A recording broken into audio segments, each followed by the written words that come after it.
وقال اللہ، اور اللہ نے فرمایا لا تتخذوا الہین اثنین، نہیں بناؤ دو معبود. یہ نہیں کہ دو نہ بناؤ تین چار بنا لو، نہیں نہیں، معبود تو میرے علاوہ کوئی ہے ہی نہیں. انما هو الہ واحد، بے شک وہ معبود ایک ہی ہے. فَإِيَّايَ فَارْهَبُونِ، بس مجھ سے ہی لرزا کرو.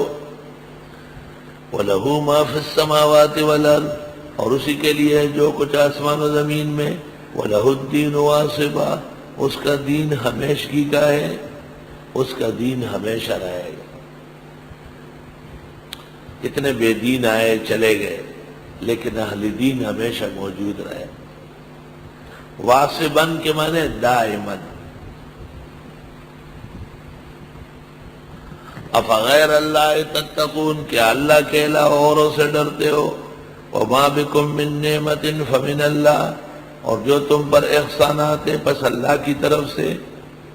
ثم اذا مسکم الضر، پھر جس وقت پہنچتی ہے تمہیں تکلیف، فإلیہ تجارون، اس کے سامنے فریاد کرتے ہو. جارا یجأر مانا فریاد کرنا.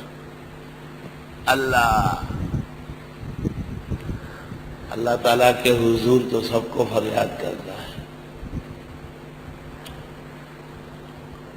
میں نے ایک گائے کو دیکھا ہے، وہ پوری رات روتی رہی. میں جب بھی اس کے پاس آیا، اس کے پاس اتنے آنسو جمع ہیں، میں اس کو اٹھا لیتا تھا. کیا ہو گیا آپ کو، کیوں رو رہی ہے؟ اس کا چارہ دیکھا، سب چیزیں دیکھی. صبح 9-10 بجے کے قریب کٹ گئی. اس خود بخود ذبح ہونے کی ضرورت پیش آئی. اللہ تعالیٰ نے رات سے اس کو القاء کیا تھا کہ وقت اخیر ہے، اور دنیا کے فراق اور جدائی پر آنسو گراؤ. اللہ. بخاری شریف میں ہے کہ ایک خاتون نے بلی باندھ رکھی تھی، نہ چھوڑتی تھی کہ خوراک ڈھونڈتی اور نہ کچھ کھلاتی. فماتت جوعان، بھوکی پیاسی مری. اللہ تعالیٰ نے اس کی وجہ سے اس خاتون ظالم کو جہنمی بنایا.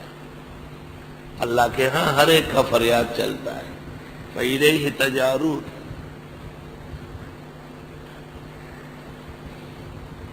دکھ درد اللہ کے سامنے ظاہر کرنا بہت ضروری ہے،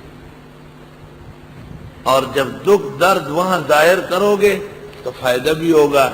ثم اذا کشف الضر عنکم، پھر جب وہ دور کر دے تکلیف تم سے. اذا فریق منکم بربہم یشرکون، ناگہاں ایک گروہ تمہیں میں سے رب کے ساتھ شریک ٹھہراتے ہیں. The patient had died before the doctor came. بھئی ڈاکٹر آ کے کیا کرتا، کیا کر سکتا تھا؟ ڈاکٹر کی ماں مری ہے، ڈاکٹر صاحب کا باپ مرا ہے، ڈاکٹر صاحب کے بچے ان کے سامنے مر رہے ہیں. آپ ڈاکٹر پر اسباب کے درجے میں اعتماد کریں، آپ ڈاکٹر پر حقیقی اعتماد نہیں کر سکتے. خود بڑے ڈاکٹران کہتے ہیں کہ ہمارا تعلق موت و حیات سے نہیں، ہمارا تعلق اپنے فن سے ہے. اللہ. لِيَكْفُرُوا بِمَا آتَيْنَاهُمْ، تاکہ یہ ناشکری کر لے ان نعمتوں کی جو ہم نے ان کو دی. فَتَمَتَّعُوا، پس فائدہ اٹھاؤ. فَسَوْفَ تَعْلَمُونَ، قریب جان لوگے.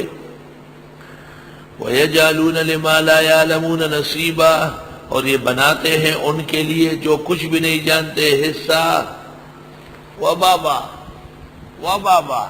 فلاں کا حصہ ہمارے مال میں، ہماری مویشیوں میں، ہماری کیاریوں میں. مما رزقناہم، حالانکہ دیا ہم نے ہے.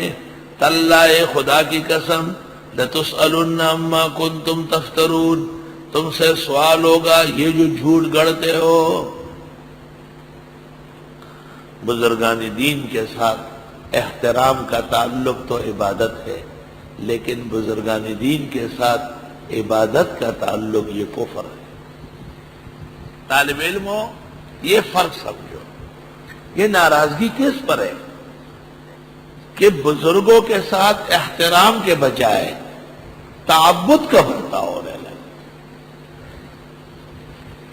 اس لیے سجدہ حرام ہے، رکوع جیسے جھکاؤ حرام ہے، الگ تحقیق ہاتھ باندھ کے کھڑا ہونا حرام ہے. بزرگوں کا احترام ہم کریں گے، دین کا حصہ ہے، اور وہ احترام کافی ہے ان کی تعظیم کے لیے. لیکن آپ بزرگوں کا احترام کے بجائے ان کی عبادت کرنے لگے، یہ خطرناک بات ہے. ایک بدعتی مجھ سے پوچھتا ہے، منصور بھائی کو بھی یاد ہے، نماز میں وہ زبان کچی تھی، نماز میں کس طرح دعا ہونا چاہیے؟ میں نے کہا جن نمازوں کے بعد سنتیں نہیں ہیں وہاں مڑ جاؤ، اور جن کے بعد سنتیں ہیں قبلہ رخ مانگو. اچھا، میں تو ایسا بیٹھتا ہوں کہ یہ بیت المقدس ہے، یہ بڑے پیر صاحب ہے، یہ کعبہ ہے.